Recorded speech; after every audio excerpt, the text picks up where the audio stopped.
So your position, at least as far as I can gather from your book, is that the originals are inspired letter by letter, right off the hand of the apostles, right off the hand of the authors of the prophets and Moses and Joshua and all this stuff. That's inspired. But the process of transmission isn't quite the same level of inspiration in which the originals were penned with. How did the preserved texts make it to us today, thousands of years later? And what was kind of God's hand in seeing that happen? Let's just step back one second and try and draw an important theological distinction between inspiration and then what happens after that. Because if I understand it rightly, the majority of those who have different views about the preservation of the text, they're also not trying to apply inspiration to the process of copying. What they may do is they may say that it's happened in some way miraculously or in some way particular definition of providence to say that this has happened so that there's a specific identification of the text. But inspiration as a theological category pertains to the autographic text, I think, for most people on most sides of this debate. What has actually happened in the copying of the text? Well, first of all, I want to say I believe in the sovereignty of God. God oversees absolutely everything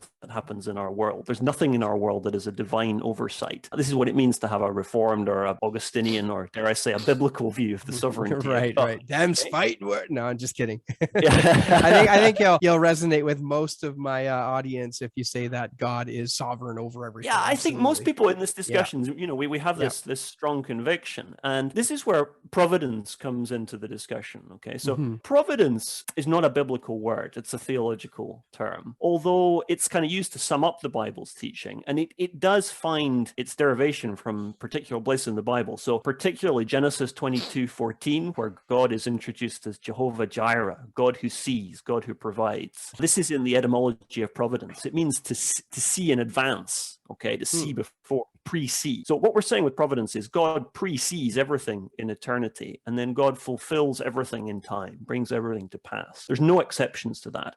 So in the widest sense then, everything that happens in our world is providential. Everything that is providentially. Everything that happens providentially. Right, and just like us here talking on this this channel. This is providential. This is providential. Yeah, for sure. Okay, so we might not want to claim it's miraculous, Dwayne, but you never know. right? That's right. Okay, so this is where we need to start making theological distinctions about providence, because it doesn't really get us very far to say, everything that happens is providential, okay? But it does help us by laying down that foundation, because we're saying, look, nothing is happening beyond or outside of the will and the plan of God. What then are we saying about providence and how it applies to the process of copying? That's your question, I think. Yes. Is there anything more specific that we can say, other than just saying, well, whatever happens, happens, and God has ordained it? Okay? Yeah.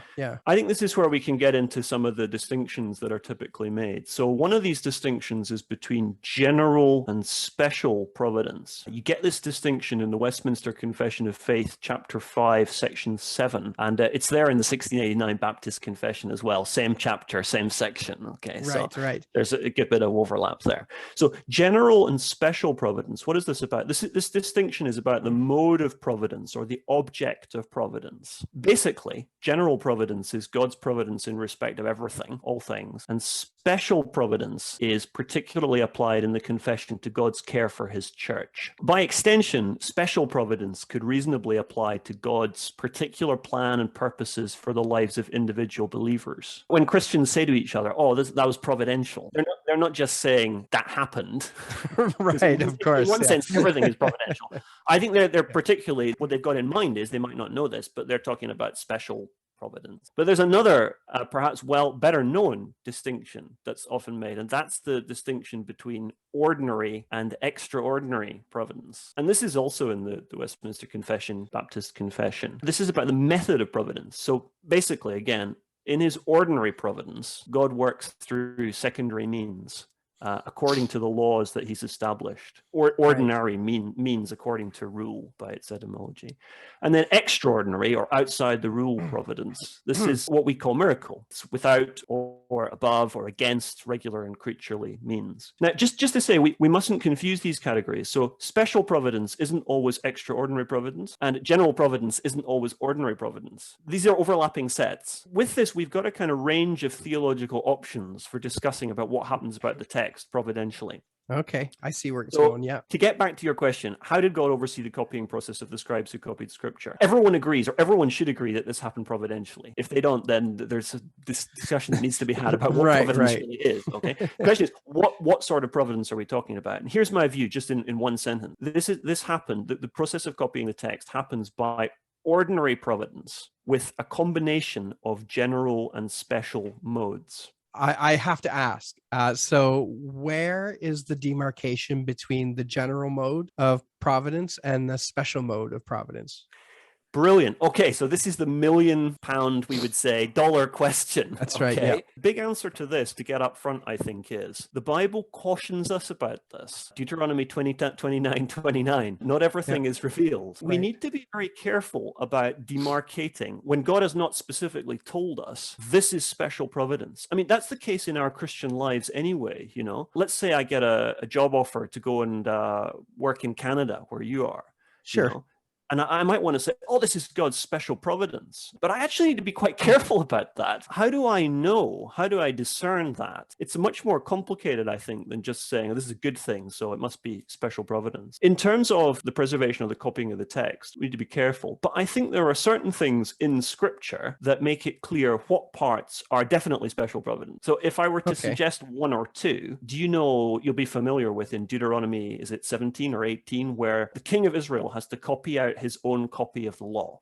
Yes. Yep. You know that section? I do. Yep. Of course, what happens is he's told that the priests have to be around him. And depending on how we translate that, it's either something like he does it in the presence of the priest or with the authority of the priest to kind of check it. The sense, I think, is that the priests are there to make sure that he's not messing it up. Yeah, I was going to say, I picture like the priests walking behind him back and forth with like a whip in his hand. And every time he misses a letter, he like snaps him in the back or something, you know? Yeah, whether they can do that to God's anointed king or not, I don't know. But I think that it seems to me they're clearly there to make sure there's no monkey business going on. Why do I say this is special providence? Well, because it's clearly tied to God's people, the leadership established in God's people. There's something authoritative, there's something special about it. It's similar, I think, another example in the Old Testament would be in Deuteronomy 31, where there's this divinely ordained requirement to keep the book of the law in the tabernacle by the ark. Again, this seems to me to be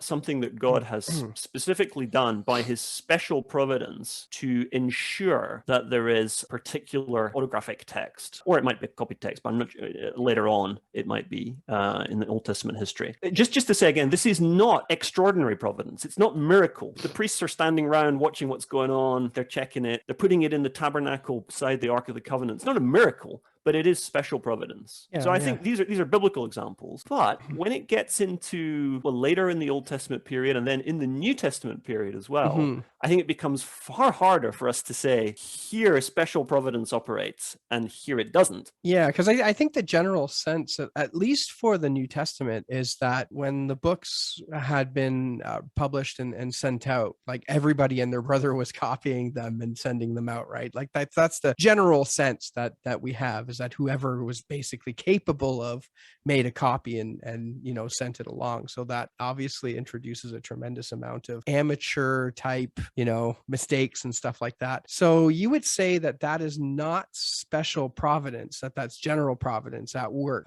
in sort of like this decentralized copying movement, I guess we could call it that. Well, yeah, I would. What I'd say is, again, we don't always know where special providence finishes and general providence begins. These are theological categories, remember? Yeah. They're not revealed categories in that sense. They help us, they're heuristics. But yeah, we don't always know. But it does seem to me that there is an application of general providence beyond the kind of specific control that we see laid down in the Old Testament when it comes to the New. Now, with the question of the New Testament canon, and this is slightly broadening out, but I would want to see special providence in there. Yeah, and I think absolutely. we've got biblical reasons for going there. The establishment of a New Testament canon to parallel the Old Testament canon, the Spirit will lead you into all truth, and so on. I think we can draw the good and necessary consequences there to say, you know, God will lead us to the 27 books that are in the New Testament in time, and there's special providence operative. So again, fuzzy sets, because as the church begins to say, well, the book of 2 Peter is in the canon, you know, they've got copies of the book of 2 Peter, okay? That's right. But I'd be willing to say that those copies are copied within the contours of general providence. Right. And then canon, the canon, that's like a I mean, this is rabbit trailing just a little bit here, but when A we little talk bit, about yes. passages like Mark 16:9-20, or the woman caught in adultery, the Yes. question of canonicity comes up, Yes. because I mean, this is a totally incomplete thought in my own mind, but there seems to be a suggestion that, I mean, I'm convinced that they should be biblical. I don't know where you stand, and that's not the topic here, but there seems to be in my mind that these passages were recognized in the early church, and so perhaps would be canonized along with the rest of the scriptures. But anyway, I guess that's like a little rabbit trail. It's something I've been thinking about here and there. Well, we've got the text being copied, in the New Testament period. So, or let's say after the text has been, as you suggest, kind of issued, or the apostles have put their imprimatur on it and sent out the initial text, they're being copied. I think, yes, largely according to general providence, which means that God is sovereign over the whole thing, and we're not necessarily to find a particular stream in there and say, look, this is the identifiably special providential stream within providence. And, this can even begin to include right up to the present day, and I would say the process of textual criticism as well, Right. which happens under the providence of God, the general providence of God. And I think can include, to some extent, and does include non-believers, or people who don't share perhaps our particular theological commitments. There's no biblical reason to exclude, within a robust view of common grace, of general providence, to exclude those laborers. I mean, you see that, for example, with the way that the Masoretes such care over the Right. texts of the Old Testament after Christ, but these are not believers. They're Jews who've rejected Jesus Christ. That's right, and they're operating up to the 15th century, the 14th or 15th century. Is that right? Certainly through the Middle Ages, and for example, the Codex Leningratus, which is one of our major sources for the Old Testament, is a Masoretic text, and even today, the Biblica Hebraica Quinta, which is almost finished, I think, but we're into the Old Testament now. But this is going to be the kind of standard, if you like, critical or printed text edition for the Old Testament. It's based on the Masoretic texts, but it's got an apparatus or whatever. But one of the editors of this is a scholar from Brigham Young University. He's a Mormon, not a Trinitarian. I don't have any a priori reason for saying that this means I can't use the Biblia Hebraica Quinta when it comes out, because it's not been edited by a believer. And the theological reason for that is my understanding of common grace and of general providence. That's an interesting connection just made there, was that the Masoretes were not Christians by all intensive accounts. They reject Jesus, and they are, Paul would claim them anathema, right? So here you have this entire group of gifted men who have transferred the Old Testament for us, who are not Christians, and many groups today recognize the Masoretic text as like an authoritative standard. That's an interesting connection that I just made in hearing you talk about that. So I'll have to take that away and chew that, because there's some implications there. And I mean, the name that comes up all the time in textual criticism when we're talking about unbelievers facing the text, it's Bart Ehrman, right? He's made a few decisions. He's done a bit of work on the text of the New Testament and our critical text, and a lot of people tend to take issue with that. He's not a believer. He shouldn't be touching the text and that kind of thing. That's an interesting perspective on that. Yeah, I have a position here that I've been kind of working on over the last few months. So this is some tentativity here, but the extent to which textual criticism as a discipline is to be considered a neutral discipline. As a Reformed Christian, standing in the tradition here of Cornelius Van Til, the Reformed philosopher and theologian, I don't believe that there is any such thing as a neutral discipline. Okay, so that includes textual criticism too. Sure, but I take a position on textual criticism, again using the concept of common grace, plundering the gold of the Egyptians. You've probably heard of these ideas, right? We can incorporate and use the God-given gifts and the fruits of the work of unbelievers. But that doesn't mean that textual criticism is to be considered a valueless or a value-free or a neutral discipline, because there's no such thing on a robustly Christian worldview. Maybe that's another rabbit hole.